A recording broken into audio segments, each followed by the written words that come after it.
صرف یاد کرتے ہوئے مرتبہ سورۃ الفاتحہ. بسم اللہ الرحمن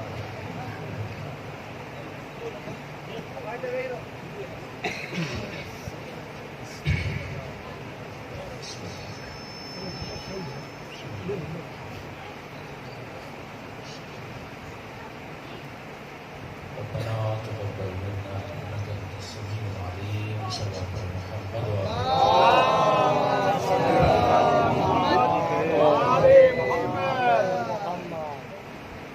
بسم الله الرحمن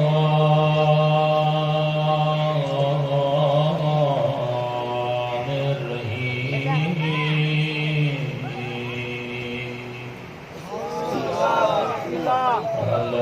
الحمد لله رب العالمين.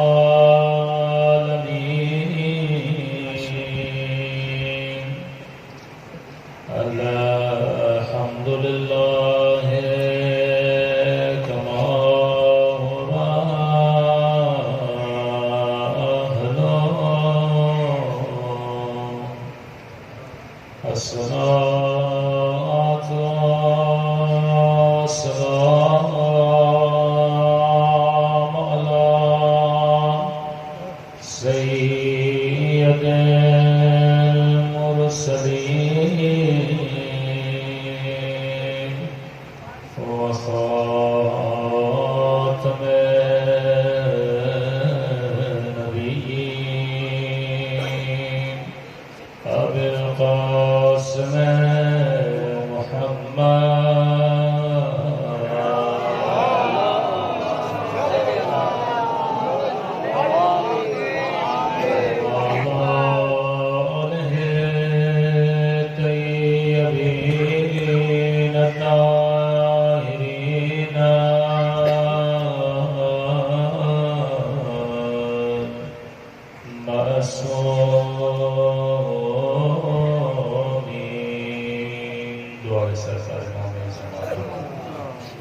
اللهم كل وليك الحجة بن الحسن صلواتك عليه وعلى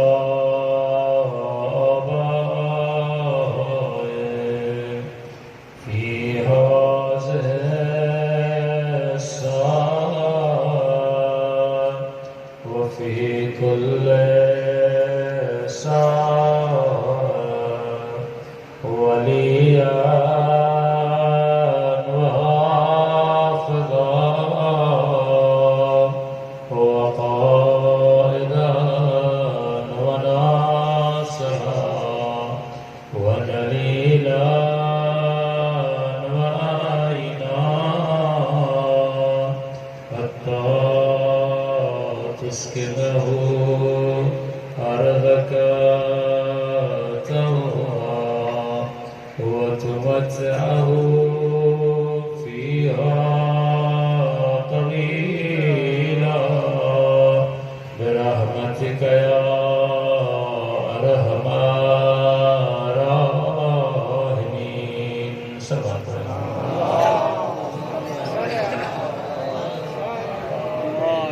بسم الله الرحمن الرحيم. رب اشرح لي صدري ويسر لي أمري واحلل عقدة من لساني يفقهوا قولي. أما بعد فقد قال سبحانه وتعالى في محكم كتابه المجيد وفرقانه الحميد وقوله الحق وهو أصدق الصادقين. بسم الله الرحمن الرحيم. قد جاءكم من الله نور وكتاب مبين. براز بلند صلوات پڑھیں.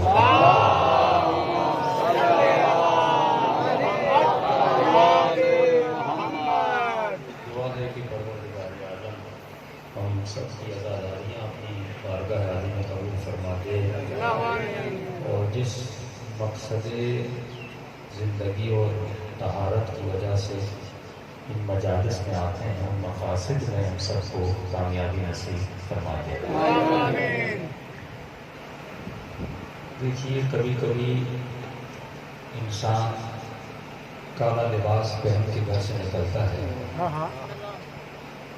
تو دیکھنے والے کو یہ پتہ نہیں ہوتا کہ اس کا نام کیا ہے، یہ کس گاؤں کا رہنے والا ہے، یہ کس کا بیٹا ہے۔ وہ کالے لباس پر دیکھ کر پہچانتا ہے کہ یہ شیعہ ہے، تو یہ ایک رنگ ہے، لیکن اس رنگ میں آپ کی پہچان ہے۔ اسی طرح اگر کسی کے سر پہ امامہ ہو، قبا ہو، شاید مجھے کوئی نہ پہچانے، لیکن دور سے دیکھ کر کہیں گے یہ شیعوں کا مولوی ہے۔ اور اسی طرح کسی کی داڑھی بڑی ہو اور مونچھیں بالکل نہ ہو تو آپ کہیں گے یہ شیعوں کا مولوی نہیں ہے۔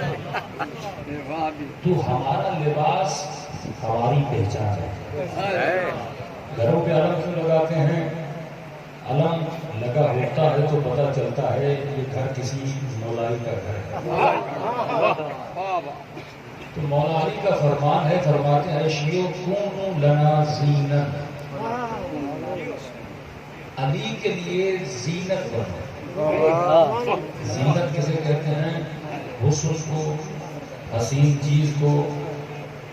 میں خوبصورت تب لگوں گا جب میرے بدن پر لباس ہوگا، تو یہ لباس جو ہے میرے بدن کی زینت ہے، حسن ہے۔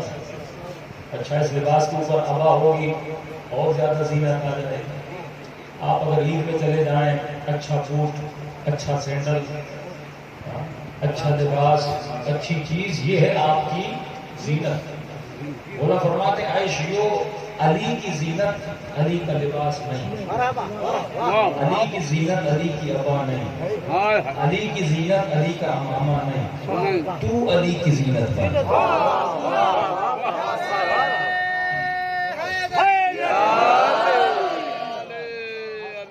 تجھے اپنے مولا کی کیا بننی ہے؟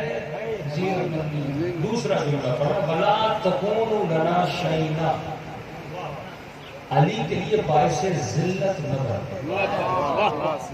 علی کے لیے باعث زینت بن۔ بھائی آپ کالا لباس پہن کے گھر سے نکلے، نہ کوئی آپ کو جانتا ہے نہ آپ کے باپ کو جانتا ہے، وہ جانتا ہے کالے لباس۔ اب کالا لباس بھی پہنا ہوا ہے، ہاتھ میں چرس کا سگریٹ بھی ہے، دنیا یہ نہیں کہے کہ فلاں کا بیٹا چرس پیتا ہے، وہ تو آپ کو جانتا ہی نہیں۔ آپ یہاں سے سیون چلے گئے، حیدرآباد چلے گئے، کالا لباس پہنا ہوا ہے تو دنیا جانتی ہے کہاں سے آیا، لاکانہ سائڈ سے آیا ہے، کس گاؤں سے آیا ہے، وہ تو دور سے دیکھ کے کہے گا یہ کون ہے؟ شیعہ۔ کس کی وجہ سے؟ کالے لباس کی وجہ سے۔ اب اس کے ہاتھ میں اگر چرس کا سگریٹ ہے اور وہ پی رہا ہے، دنیا یہ نہیں کہے کہ فلاں کا بیٹا سگریٹ پی رہا تھا، دنیا کہے کہ علی کا شیعہ پی رہا تھا۔ تو یہ ہے وَلَا تَكُونُوا لَنَا شَيْنًا۔ مولا علی فرماتے ہیں میں نے رسول خدا کی اطاعت ایسے کی جیسے اونٹنی کا بچہ اپنی ماں کے پیچھے چلتا ہے۔ یہ کلام ہے مولا علی کا جو امام الکلام ہے۔ جس مولا کا کلام، اس میں فصاحت، اس میں بلاغت۔ کبھی آپ نے سوچا مولا نے یہ کیوں نہیں کہا جس طرح بطخ کا بچہ، سندھی میں بطخ کا بچہ بطخ کے پیچھے چلے، بکری کا بچہ بکری کے پیچھے چلے، یہ نہیں کہا اونٹنی کا بچہ جیسے اونٹنی کے پیچھے چلتا ہے۔ علی نے رسول کی ایسے اطاعت کی کہ مولا آپ نے اونٹنی کی مثال کیوں دی؟ آپ نے بطخ کی مثال نہیں دی، آپ نے بکری کی مثال نہیں دی، آپ نے بھینس کی مثال نہیں دی، آپ نے مثال دی اونٹنی کی کہ بطخ کا بچہ جب بطخ کے پیچھے چلتا ہے تو کبھی دائیں چلا جاتا ہے، کبھی ادھر مڑ جاتا ہے۔ بکری جب ماں کے پیچھے چلتی ہے وہ بھی چلتے چلتے کبھی ادھر نکل جاتی ہے، کبھی ادھر نکل جاتی ہے، لیکن اونٹنی کے بچے کی عادت ہے اس کی نگاہ اپنے ماں کے قدموں پر ہوتی ہے۔ جہاں جہاں ماں کا قدم ہوتا ہے وہاں وہاں اونٹنی اپنے قدم رکھتی ہے۔ ہمارے فرماتے ہیں میں نے رسول کی اطاعت ایسے کی، اور سلمان سے پوچھا گیا سلمان تم نے علی کی اطاعت کیسے کی؟ جہاں جہاں علی کے قدم تھے وہاں وہاں سلمان کا سر تھا۔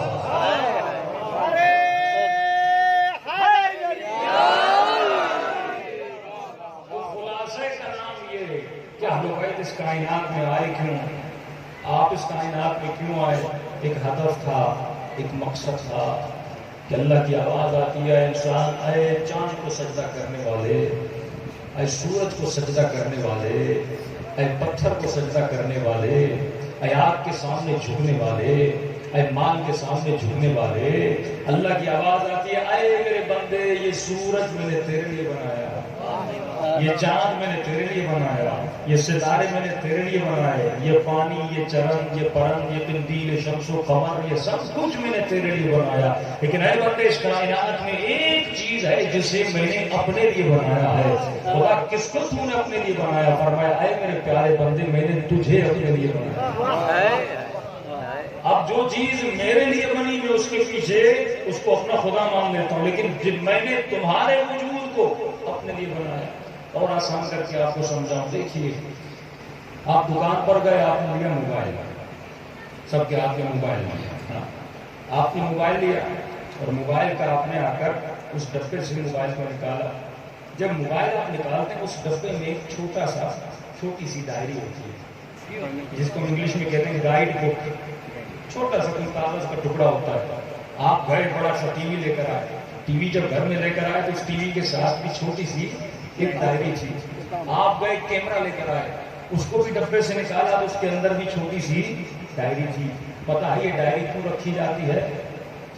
یہ ڈائری بتاتی ہے کہ تجھے موبائل استعمال کیسے کرنا ہے۔ یہ موبائل کا بٹن آن کا ہے، یہ موبائل کا بٹن آواز کو بڑھائے گا، یہ موبائل کا بٹن آواز کو گھٹائے گا۔ اب کوئی جوان کہ بھائی میں ڈائری کیوں پڑھوں، موبائل میں نے خریدا، میری مرضی جو بٹن دباؤں، میری مرضی جہاں جیسا آئے موبائل کو استعمال کروں۔ تو کمپنی کہے کہ اس موبائل کی ایک گارنٹی ہے، اگر تم نے موبائل کو ایسے استعمال کیا جیسے میں نے کہا تو گارنٹی اپنی جگہ پر ہے، لیکن تم نے اپنی مرضی سے اس کے پیچ ویچ کھولنا شروع کر دیے تو موبائل اگر خراب ہو گیا تو گارنٹی ہماری نہیں۔ تو آپ کہہ سکتے ہیں کہ موبائل میرا ہے، میری مرضی جیسے استعمال کروں، میری مرضی جو بھی پیج کھولوں، جو بھی پیج بند کروں۔ کمپنی کہے کہ ہاں میرے لال موبائل تیرا ہے، خریدا تو نے ہے، ملکیت تیری ہے، لیکن اس موبائل کو بنایا میں نے ہے، کیونکہ میں نے بنایا ہے۔ مجھے پتا ہے کہ کون سا بٹن آن کا ہے، کون سے بٹن سے آواز بڑھتی ہے، کون سے بٹن سے آواز گھٹتی ہے۔ لہذا میں نے تجھے ایک چھوٹی سی کتاب دی تاکہ اس کتاب میں پڑھو کہ موبائل کو استعمال کیسے کیا جاتا ہے۔ اب اے انسان تو دعویٰ کر سکتا ہے کہ تو نے خود کو خود بنایا ہے؟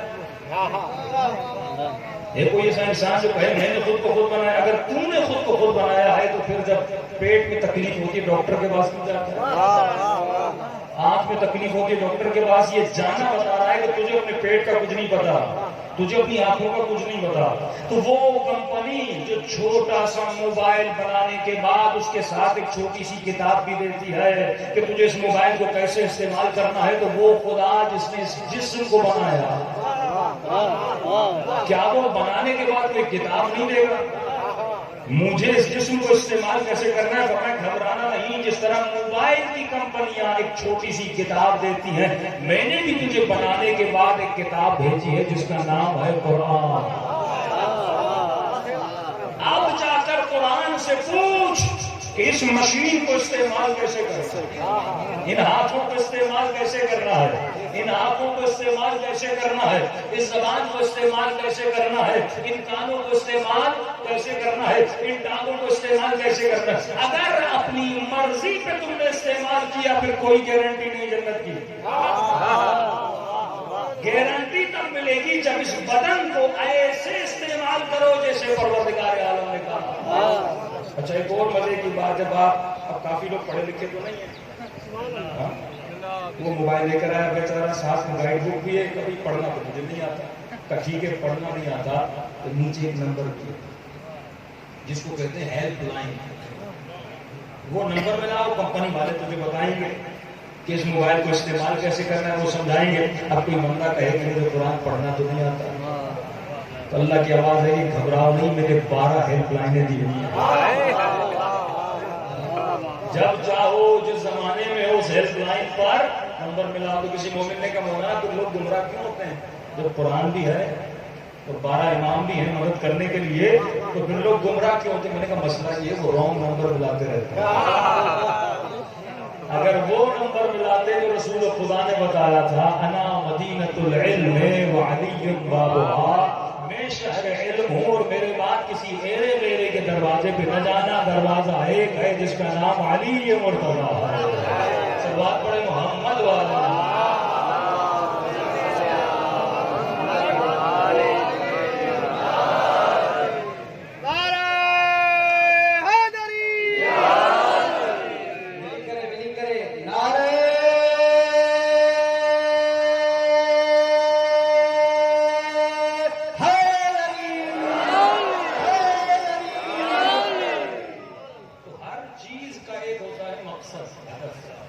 یہ موبائل ہے، اس کا کوئی مقصد ہے نا، بنانے والے نے کچھ سوچ کے بنایا، کیمرہ لگا دی تاکہ اس سے فوٹو نکالا جائے، یہاں پہ مائک لگائی تاکہ آپ کی آواز جائے۔ تو اللہ نے بھی اس جسم کو بنایا، اس کا کوئی مقصد ہے۔ اس نے کان دیے سننے کے لیے، آنکھیں دی دیکھنے کے لیے، زبان دی بولنے کے لیے، ہاتھ دیے کام کرنے کے لیے، لیکن کون سا کام کروں، کون سی باتیں کروں، کون سی آوازیں سنوں، کہاں دیکھوں کہاں نہ دیکھوں۔ دیکھیے کسی مومن نے اگر بولا نا یہ نماز ہے کیا، دیکھیے علی والا نماز عادت سمجھ کے نہیں عبادت سمجھ کے پڑھتا ہے، ورنہ ان کو ان کی نمازوں نے کوئی فائدہ نہیں دیا۔ جو علی والے کی نماز ہے اس کو جنت میں لے جاتی۔ کبھی آپ نے سوچا یہ نماز کا فلسفہ کیا ہے کہ اللہ کہتے ہیں آؤ اذان آئی اور کھڑے ہو جاؤ اور اللہ اکبر کر کے بالکل نگاہ نیچے، ہاتھ بدن پہ۔ اب پانی پینا حلال ہے کہ نہیں ہے؟ حلال ہے، نماز میں حرام ہے۔ نماز میں پانی پیو گے نماز باطل ہے۔ کھانا کھانا حلال ہے کہ نہیں؟ حلال ہے، نماز میں حرام ہے۔ بھائی ادھر ادھر دیکھنا حلال ہے کہ نہیں؟ حلال ہے، نماز میں حرام ہے۔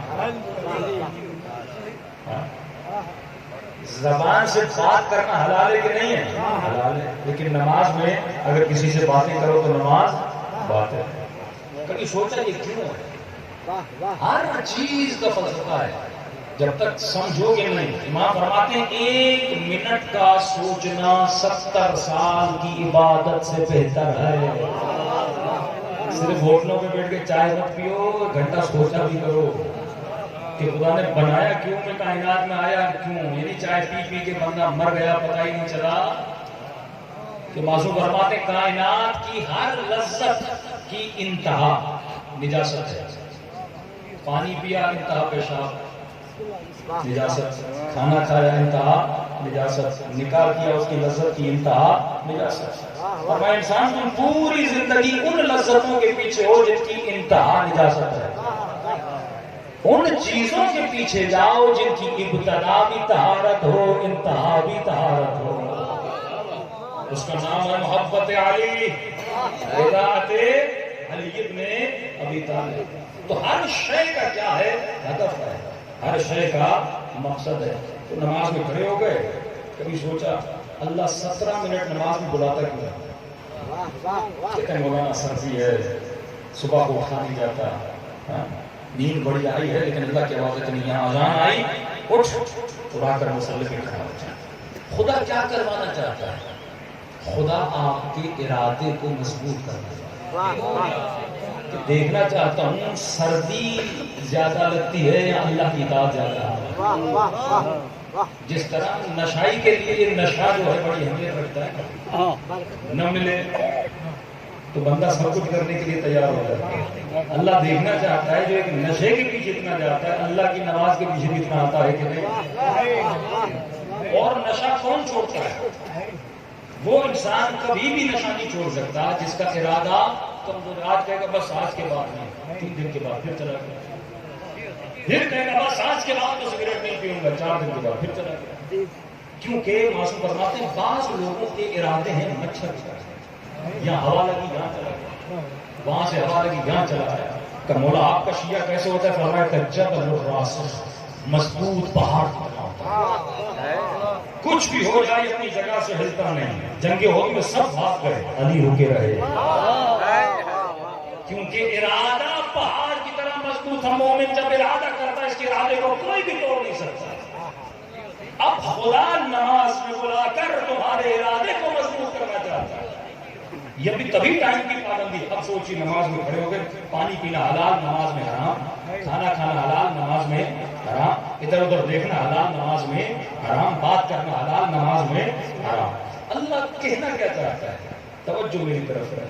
اللہ کہتا ہے جب سے اللہ اکبر کہتے ہو 2 منٹ کے لیے ایسے کھڑا ہو جا جیسے مجھے پسند ہے. 2 منٹ کے لیے زندگی کو ایسے گزار جیسے تمہارا رب دیکھنا چاہتا ہے. 2 منٹ کے لیے آنکھوں کو وہاں رکھ جہاں مجھے پسند ہے, سجدہ کی طرف دیکھ. 2 منٹ کے لیے ہاتھوں کو ایسے رکھ جیسے مجھے پسند. 2 منٹ کے لیے زبان سے وہ الفاظ نکال جو تمہارے رب کو پسند ہے. 2 منٹ کے لیے کمر کو ایسے کر جیسے مجھے پسند ہے. میں تجھے 2 منٹ کی ٹریننگ دے رہا ہوں. جب تو 2 منٹ میری مرضی سے کھڑا ہو سکتا ہے تو کیا 24 گھنٹہ میری مرضی سے زندگی نہیں گزار سکتا؟ یہ ٹریننگ آئے بندے کو دی جاتی ہے. بندے زندگی ایسے گزار. اللہ آپ سب کو مشہد مقدس کی زیارت نصیب کرے. مشہد مقدس میں ایک مسجد ہے جس کا نام ہے مسجد گوہر شاہ. جو مشہد گئے ہیں ان کو پتا ہوگا. امام رضا کی بیک سائڈ پہ ایک مسجد ہے. کیا نام ہے مسجد گوہر شاہ. جب بھی جائیں اس مسجد میں نماز پڑھیں بڑا ثواب. پہلے امام رضا کا حرم تھا چھوٹا. ایک خاتون ہندوستان سے ہجرت کر کے ایران آئی جن کا نام تھا گوہر شاہ. انہوں نے دیکھا مولا کے حرم کے پیچھے ایک زمین ہے جہاں پہ بہت بڑا کچرا ہے. وہ گندگی کیوں کریں؟ اس نے کا ساتھ حرم کے ساتھ اتنی گندگی. اس نے کہا یہ بڑی بے ادبی ہے.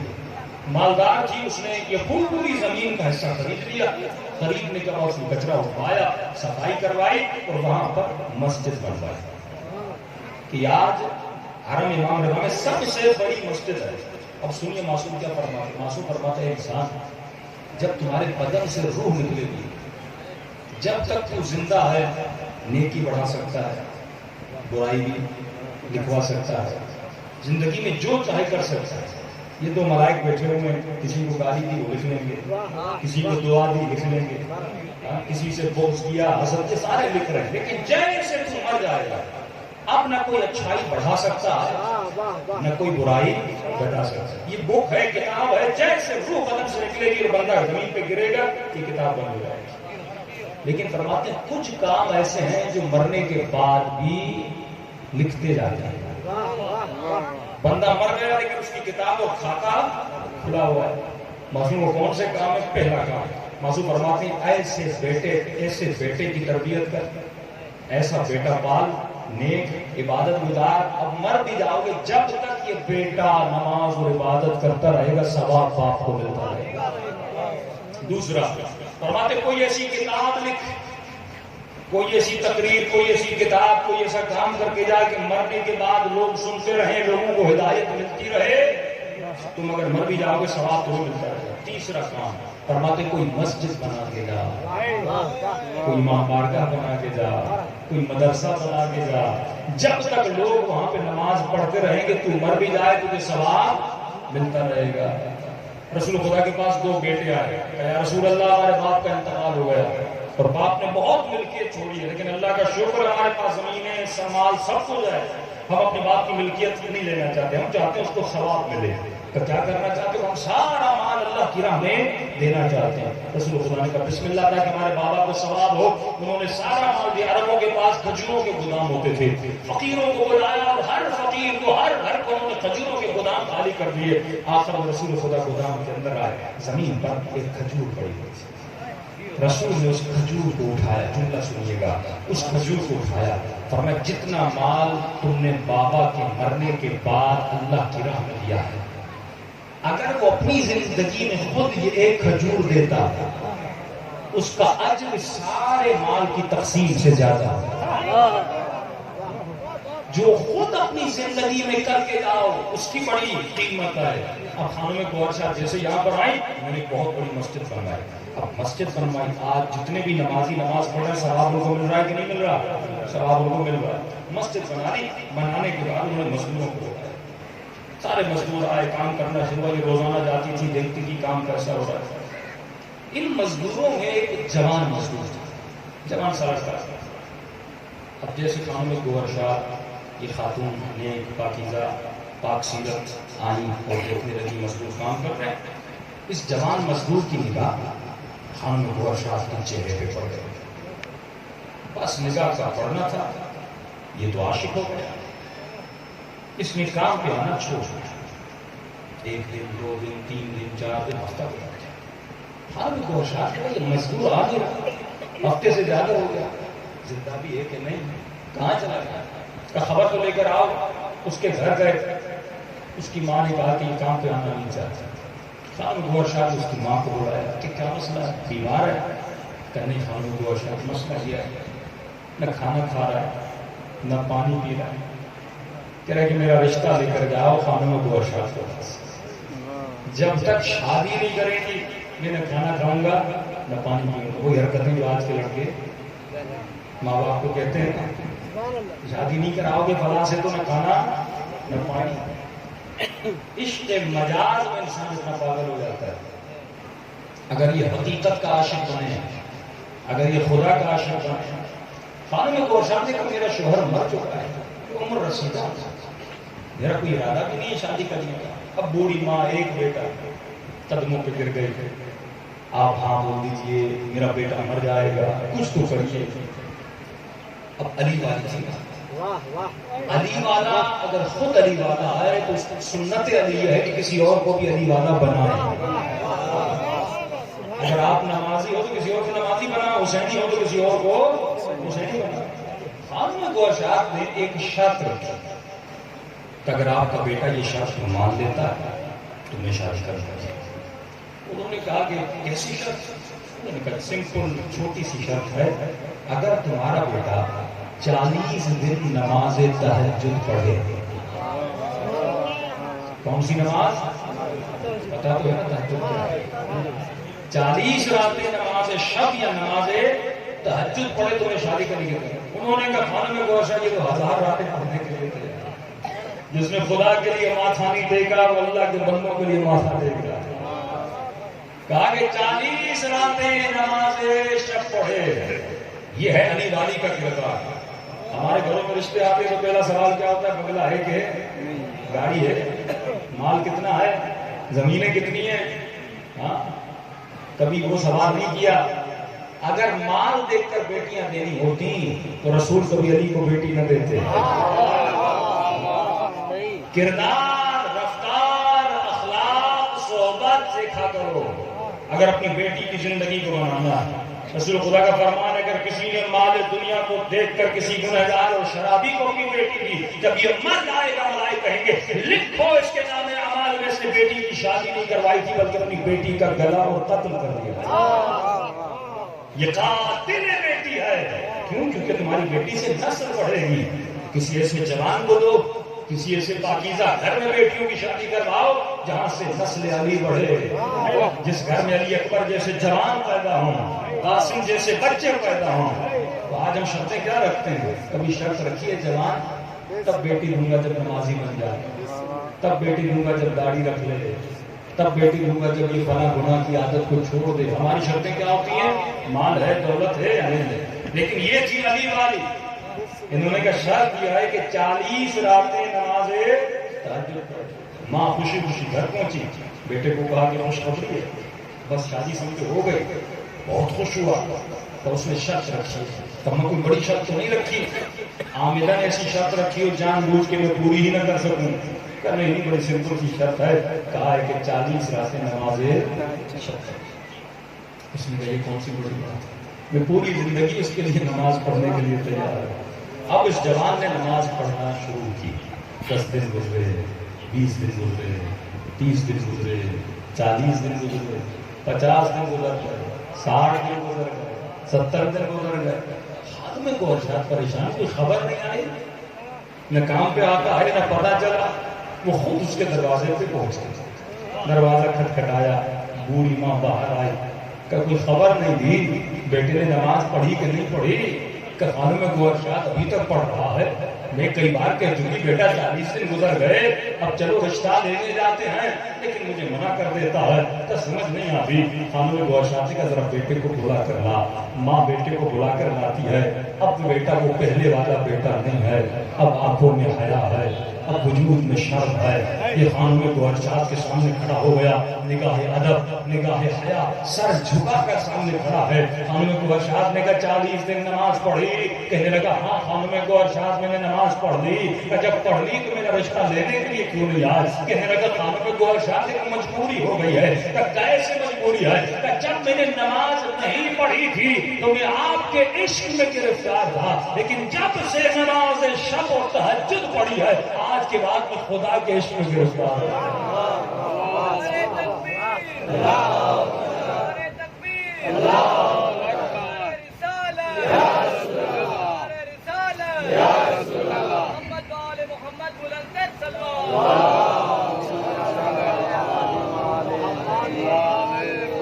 جس کو عشق خدا مل جائے. عشق خدا ایسا نہیں ملتا.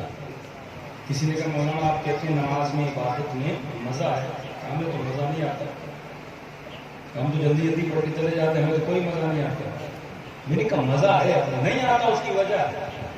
دیکھیے میں آپ کے سامنے بہترین کڑھائی پکا کے لاؤں اور آپ کھائیں، آپ کے مولانا مزہ نہیں، تو میں آپ سے پوچھوں گا بھائی طبیعت صحیح ہے آپ کا؟ مولانا بخار ہے، زکام ہے.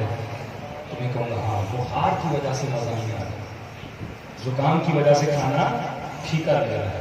تو نماز میں مزہ ہے، مجھے بخار ہے. یہ بخار ختم نہیں ہوگا. گناہ کا بخار، جھوٹ کا بخار، غیبت کا بخار. مجھے یہ نہیں پتا. امام رضا فرماتے میرے شیعوں کی چند نشانیاں ہیں. مگر کون سی نشانیاں؟ فرمایا ہم ہیں بدن، ہمارے شیعہ ہیں ہمارا سایہ. سایہ پاچھو، ہم ہیں بدن، ہمارا شیعہ ہے سایہ. امام نے کیوں کہا سایہ؟ کیونکہ جب بدن اٹھتا ہے تو سایہ بھی اٹھتا ہے، بدن بیٹھتا ہے تو سایہ بھی بیٹھتا ہے. سایہ اپنا ارادہ نہیں رکھتا، سایہ وہی کرتا ہے جو بدن کرتا ہے. کہا ہم ہیں بدن، جو ہم کرتے ہیں وہ ہمارے شیعہ کرتے ہیں.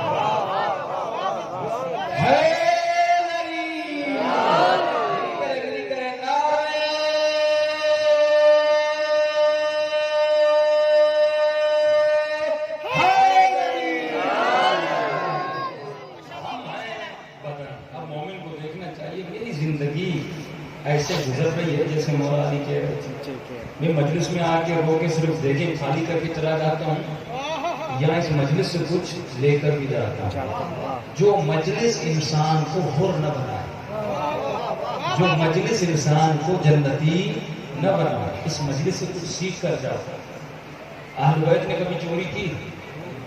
سوچ بھی سکتے ہیں اہل بیت چوری کر سکتے ہیں، پھر ہمارے بچے چوریاں کیوں کرتے ہیں؟ ایک گاؤں سے جا رہا تھا اور ایک ٹرک گزر رہا تھا گنے کا، کمر کا.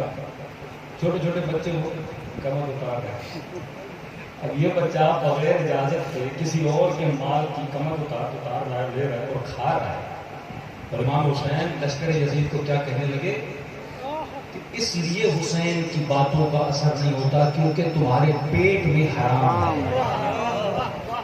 جس کے پیٹ میں حرام ہوگا وہ کبھی بھی امام حسین کی بات نہیں سنے گا. امام کی جنگ یزید سے نہیں ہے، یزید کی سوچ سے ہے.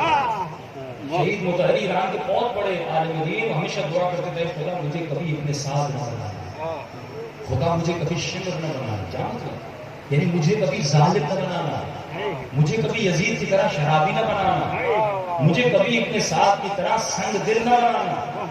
اب یہ انسان اس کے گھر پر کس کا علم لگا؟ غازی عباس کا. یہ عباس کا علم کیوں لگاتے ہیں؟ کیوں کہ حضرت عباس با ادب تھے، با وفا تھے. مولا علی کے 4 بیٹے جناب ام البنین سے، لیکن عباس کے اپنے درجہ کیوں؟ بیٹے کے بھائی تو بھائی ہے، لیکن عباس کیوں بنے کہ امام حسین فرماتے ہیں میری زیارت سے پہلے عباس کے روزے کی زیارت کرو. کیوں؟ کیونکہ عباس میں ادب تھا، ادب. اب وہ مومن اپنے گھر پر عباس کا علم لگائے لیکن گھر کے نیچے ایک دوسرے کو گالیاں دے رہے ہیں. اس کا مطلب اس علم سے میں نے کچھ بھی نہیں لیا. مجلس حسین انسان کو جنتی بنانے کے لیے. سوال یہ کہ تم مجلس سے صرف چاول کھانے نہیں آؤ, نیاز کھانے نہیں آؤ. اصل مجلس کا مقصد یہ ہے کہ جب مجلس میں آئے تھے تو کچھ اور تھے, جب باہر جاؤ تو کچھ اور بن کے جاؤ. گندی عادت ہے نکال دو, کوئی بھی گندی عادت ہے, اور میں کاغذ پہ لکھو میرے اندر یہ عادت ہے. ایک اور مثال مولا کی اور مساج کی طرف بڑھو. مولا کا فرمان ہے المؤمن مرآۃ المؤمن, مومن کا آئینہ. کیا ہے آئینہ؟ ہوتا ہے آپ آئینے کے سامنے کھڑے ہوئے داڑھی بنانے لگے, یہاں پر کالا نشان تھا, آئینے نے بتایا. کس نے بتایا؟ آئینے نے بتایا. کالا نشان آپ نے فوراً دھو لیا. اچھا کوئی ایسا آدمی دیکھا جس کو آئینہ بتایا کہ یہاں کالا نشان ہے, آئینے کو توڑ دے. کہ تم مجھے کیوں کہہ رہے ہو یہ کالا نشان ہے؟ تم مجھے کیوں کہہ رہے ہو کہ میری یہ جگہ خراب ہے؟ عقل مند انسان کبھی آئینے سے جھگڑا نہیں کرتا. فرمایا اے مومن, آئینہ تمہارے جسم کی برائی کو بتاتا ہے. تو کسی مومن کو اپنا آئینہ بنا, وہ تجھے تمہارے کردار کی برائی بتائے گا. اگر کوئی آپ کو کہے بڑی گالیاں دیتے ہو, ہمیں غصہ کیوں آتا ہے؟ تو پاگل ہوئے نا اس آئینے کے ساتھ لڑے. فرمایا کوئی آئینہ بنا. مولا کس کو آئینہ بناؤں؟ فرمایا بہترین آئینہ ہے مومن مومن کا. اب میں آپ کو مشورہ دوں, آئینہ بنائیے. کس کو؟ شوہر بیوی کو آئینہ بنائے. تو مولانا بیوی سے پوچھوں. ہاں مولا بھی جو پوچھتے تھے. بہترین آئینہ بیوی ہے. بیوی سے شوہر پوچھے کہ میری کون سی عادت تمہیں بری لگتی ہے؟ بیوی بتائے کہ تمہارا اخلاق, تمہاری یہ باتیں, تمہاری رفتار بری لگتی ہے, اس کو صحیح کرے. اور یہ بیوی شوہر کو آئینہ بنائے. شوہر سے پوچھے کہ میری کون سی عادت تمہیں, بیٹا باپ کو آئینہ بنائے, باپ بیٹے کو آئینہ بنائے. جب ایک دوسرے سے پوچھیں گے کہ میری کون سی عادت بری ہے, امام فرماتے پھر اس کا گھر جنت بن جائے گا. اب اس گھر میں کبھی جھگڑا نہیں ہوگا. مولا کا فرمان سے امام فرماتے ہیں شوہر جب گھر جائے تو کیسا ہو؟ فرمایا جب بارش ہوتی ہے تو جوتی پر کیچڑ لگ جاتا ہے, گندگی لگ جاتی ہے. تو امام فرمایا یہ جوتیاں لے کے گھر جاتے ہو کمرے میں؟ کبھی مولا پہلے جھاڑتا ہوں, گندگی اتارتا ہوں. فرمایا اسی طرح مرد کو ہونا چاہیے, جب رات کو گھر جائے تو باہر کا غصہ, باہر کی پریشانی, باہر کے جھگڑے باہر رکھے اور اپنے وجود کو جھاڑ کے چہرے پر مسکراہٹ لے کر گھر جائے. تو مولا بیوی کو کیسا ہونا چاہیے؟ فرمایا بیوی کو کھلے ہوئے پھول کی طرح ہونا چاہیے. جب تھکا ہوا ٹوٹا ہوا گھر جائے تو اس کھلے ہوئے چہرے کو دیکھے اس کی پوری تھکاوٹ اتر جائے. تبھی مولا علی فرماتے تھے سیدہ جب گھر آتا ہوں آپ کے وجود میں علی کو وہ راحت ملتی ہے, علی ساری مصیبتوں کو بھول جاتا ہے. یہ زندگی تھی اہل بیت کی زندگی. عزیزان محترم, اگر ایسی زندگی گزاریں گے واللہ گھر جنت بن جائے گا, اور گھر میں وہ اخلاق ہوگا جو اخلاق اہل بیت. یہ عزاداری, یہ ماتم آپ کے پاس ایسے نہیں پہنچے. اس کے لیے لوگوں نے اپنی جانوں کو قربان کیا. ملتا ایک شخص بڑا امیر تھا, ہر سال محرم کا چاند نظر آتا تھا, امام حسین کی مجلس کرتا تھا, لیکن اس کی امیری فقیری میں بدل گئی. اب جو محرم کا چاند نظر آیا, اس نے بیوی کا زیور ہر چیز بیچ ڈالی کیونکہ فقیر ہو گئے تھے. ہر سال 10 دن مجلس کرواتا, 10 دن نیاز کرواتا. بیوی کو کہنے لگا کہ چاند نظر آ گیا, میرے پاس تو پیسے نہیں, کوئی بالی بچی ہے سونے کی, کوئی کنگن میں بیچوں تاکہ امام حسین کی مجلس کرواؤں. بیوی نے کہا کچھ بھی نہیں لگا. تو تھوڑی دیر کے بعد اس نے کہا ایک راستہ ہے, اگر تو راضی ہو رہا ہے تو حسین کی مجلس ہو جائے گی. کہ کون سا راستہ ہے؟ اب یہ پرانا زمانہ تھا, غلامی کا زمانہ. اس نے کہا دیکھو اللہ نے 14-15 سال کا جوان بیٹا دیا ہے, اگر تو راضی ہو جائے اس بیٹے کو بازار میں بیچ کے آؤں, اس سے جو پیسے ملیں گے ہم حسین کی مجلس کروا دیں. بیوی رونے لگی. ایک بیٹے کی وجہ سے رو رہی ہے؟ کہ نہیں اس لیے نہیں رو رہی. پھر کیوں رو رہی ہو؟ جب بھی سیدہ زینب کے مسائل سنتی تھی, کسی نے چادر لوٹی, کسی نے تازیانہ مارا, تو رو رو کر کہتی تھی سیدہ اگر میں کربلا میں ہوتی اپنا بیٹا آپ کو قربان کرتی. اس اس لیے رو رہی ہوں کہ کہنا آسان ہے، لیکن جب آج بیٹے کو بیچنے کی باری ہے تو اتنا مشکل ہے اپنے جوان بیٹے کو بازار میں بیچ دینا کہ اگر زینب نے اپنا سب کچھ لٹا دیا تو میرا بیٹا کیا ہے؟ جا میرے بیٹے کو بیچ دے۔ یہ 14-15 سال کے جوان کو لے کر جاتا ہے، بازار میں آتا ہے۔ اب اس نے ایک رقم سوچی تھی اتنے پیسے ملیں گے جس سے 10 دن کی مجلس بھی ہو جائے۔ اب غلاموں کی بازار میں ہوتا یہ تھا جو غلام موٹا سا ہو تگڑا سا اس کا ریٹ زیادہ لگتا تھا، اس کا بیٹا پتلا سا 14-15 سال کا جو بھی آتا تھا تھوڑی سی قیمت لگاتا تھا۔ اب جس قیمت میں نہ مجلس ہو یعنی بیٹا بھی جائے حسین کی مجلس بھی نہ ہو، بڑی دیر ہو گئی شام تک ہوتا رہا، کسی نے کوئی قیمت نہیں لگائی۔ میں نے کربلا کی طرف رخ کیا، میں نے کہا مولا تیری مجلس کے لیے میں تو سب کچھ لٹانے کے لیے تیار تھا، لیکن کیا کروں کوئی قیمت لگا نہیں رہا۔ بس یہ کہنا تھا، میں نے دور سے دیکھا ہے گھوڑے سوار آ رہا، اس نے نقاب لگایا ہوا ہے اور جو رقم میں نے سوچی تھی اس سے کئی گنا زیادہ اس نے میرے ہاتھ پہ رکھی اور کہا کہ ہم تمہارے بیٹے کو خرید گئے، وہ خرید کر دے کر چلتے۔ کہا میں خوشی خوشی وہ پیسے گھر لے کر آیا۔ کل سے مجلس کا اہتمام ہوا، نیاز کا اہتمام ہوا، مومنین آئے، حسین کی مجلس ہوئی، 3-4 راتیں گزر گئی۔ چوتھی رات کو سو رہا تھا، اچانک مجھے کسی کے رونے کی آواز آئی۔ جیسے میں اٹھ کے دیکھا تو میں نے دیکھا میری بیوی رو رہی ہے۔ میں نے کہا کیوں رو رہی ہو؟ 4 دن میں بیٹے کی یاد آنے لگی، پچھتا رہی ہو کہ بیٹے کو حسین کی مجلس کے لیے بیچا کیوں تھا؟ کہا پچھتا نہیں رہی، ماں ہوں، ماں کا دل ہے، اللہ جانے اس کا خریدنے والا مالک اور مولا کیسا ہوگا، کھانا دیا ہوگا کہ نہیں، صحیح بستر دیا ہوگا کہ نہیں، میرا بیٹا کس حال میں ہوگا، یہ سوچ کے رو رہی ہوں۔ اب باپ نے بھی سنا، باپ کا دل بھی ہلکا ہو گیا، دونوں میاں بیوی آپس میں زار و قطاروں میں ہوتی۔ اتنے میں گھر کے دروازے پر دستک ہوئی، یہ دوڑا باہر گیا، اس نے دروازہ کھولا۔ اب سوچیے جس باپ کو بیٹا اتنا یاد آیا، اچانک دروازہ کھولا، کیا دیکھا جوان بیٹا دروازے پر کھڑا ہے۔ بیٹا دوڑے دوڑے بابا کے سینے سے لگ گیا۔ اب سنیے یہ حقیقی حسین کا زادہ، بیٹے سے ملا لیکن کہا میرے لال کہیں تو اپنے آقا کو چھوڑ کے تو نہیں آیا، کہیں تو بھاگ کے تو نہیں آیا، کیونکہ میں نے زندگی میں کبھی بھی حسین کی مجلس حرام کے پیسوں سے نہیں کی۔ اگر تو چھوڑ کے آیا ہے، میں نے تمہیں بیچا ہے، یہ پیسے حرام کے ہو جائیں گے۔ میں حسین کی مجلس ایک پائی بھی حرام سے کرنا نہیں چاہتا، میں نے ہمیشہ حرام کے پاس حسین کی مجلس کی۔ بیٹا کہتا بابا مجھے پتا ہے آپ نے کس مقصد کے لیے بھیجا، بابا میں چھوڑ کے نہیں آیا۔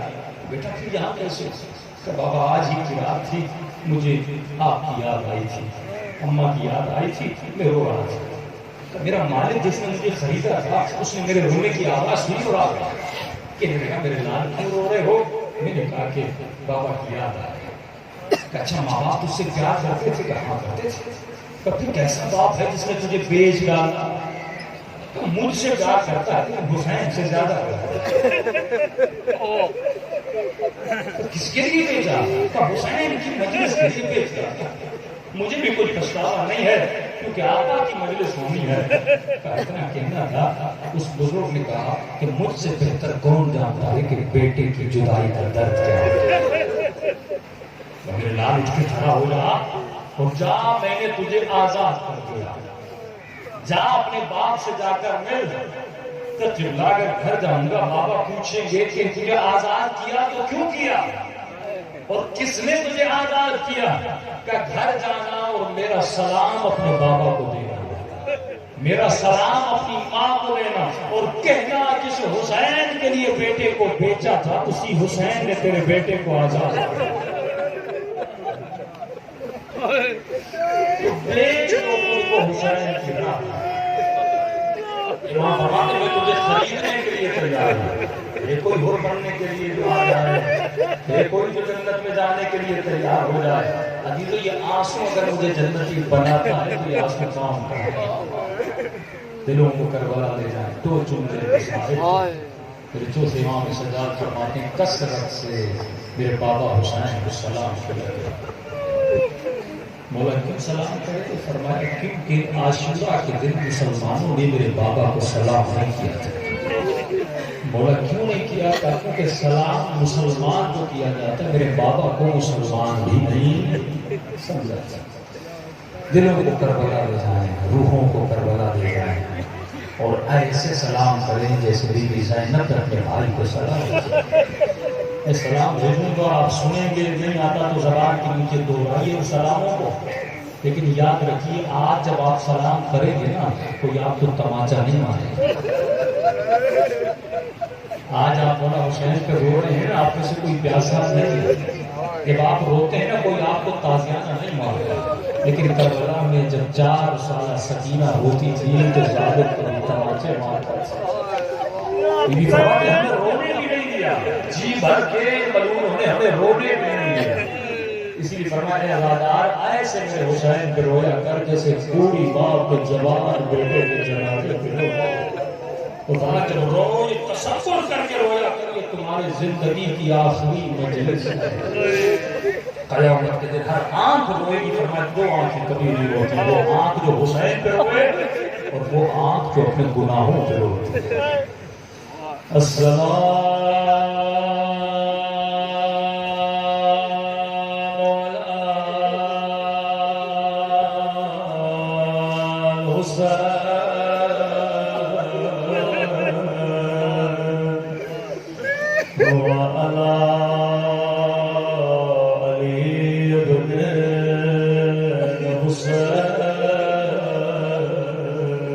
حسین کا نام تو سب کو آتا ہے، کم از کم حسین کا نام بلند آواز سے لے سکتے ہو۔ اولاد حسین وعلى أصحاب الحسين بلند آواز سے السلام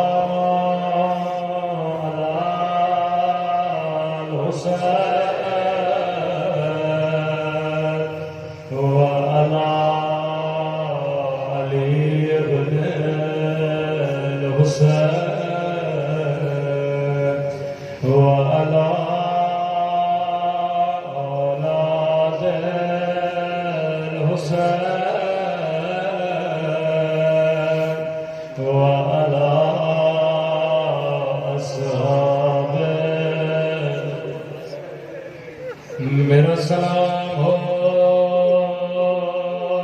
زینب کی لٹی ہوئی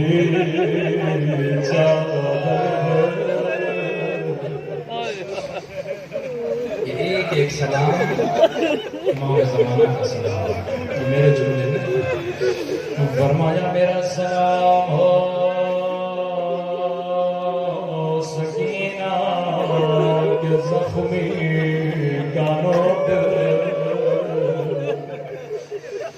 میرا سلام ہو زینب کی زخمی کلائیوں پہ، میرا سلام ہو ان خشک پھٹے ہوئے ہونٹوں پہ، وہ جن پہ ظالم چھڑی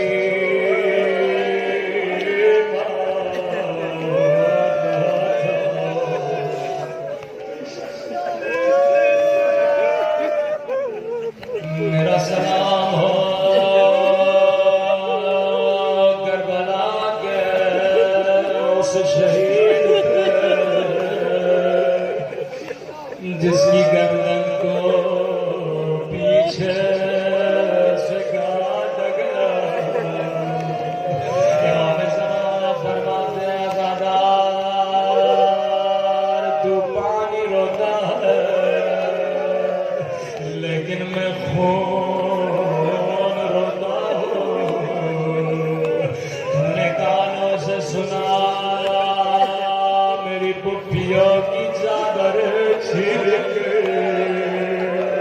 تو نے برداشت نہ کیا، لیکن میں نے اپنی آنکھوں سے دیکھا کہ ظالم کیسے میری سکینہ کو تماچے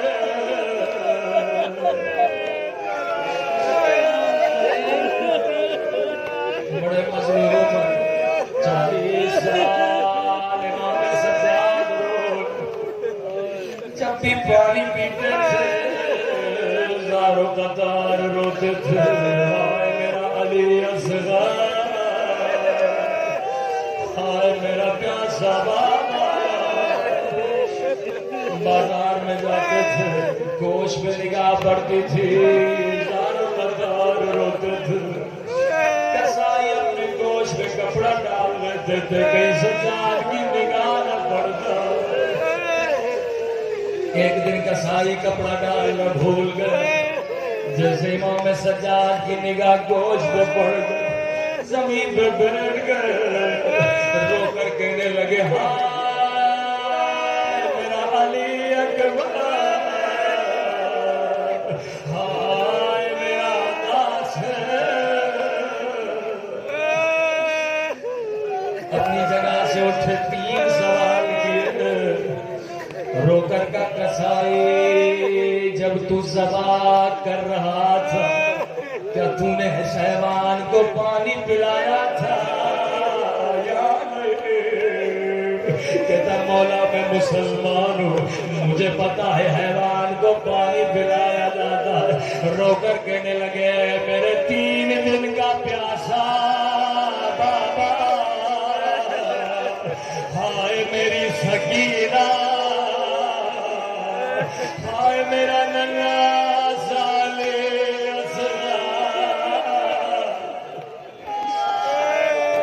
حیوان کو پانی پلایا انہوں نے میرے بابا کو پانی نہیں پلایا تھا دوسرا سوال کیا کسائی یہ بتا جب تو حیوان کو ذبح کر رہا تھا کیا تو نے چھری کو تیز کیا تھا یا نہیں مولا میں مسلمان ہوں مجھے پتا ہے چھری کو تیز کرنا ہوتا ایک مرتبہ کربلا کا رخ کیا رو کر کہنے لگے میرا پیاسا بابا او شمر نے 12 وار کیے تھے او خنجر کند سے میرے بابا کا گلا کاٹا تھا تیسرا سوال کیا کسائی بتا جب تو حیوان کو ذبح کر رہا تھا کوئی اور حیوان تو تجھے نہیں دیکھ رہا تھا کہ مولا مسلمان مجھے پتا ہے کبھی حیوان کو حیوان کے سامنے ذبح نہیں کرتے ایک مرتبہ رو رو کے دھاڑے مار کے کہنے لگے اور میری پھوپھی زینب دیکھ رہی تھی اور شمر سینے پہ سوار تھا رو رو کے کہہ رہی تھی میرا حسین اور میرا ماں جایا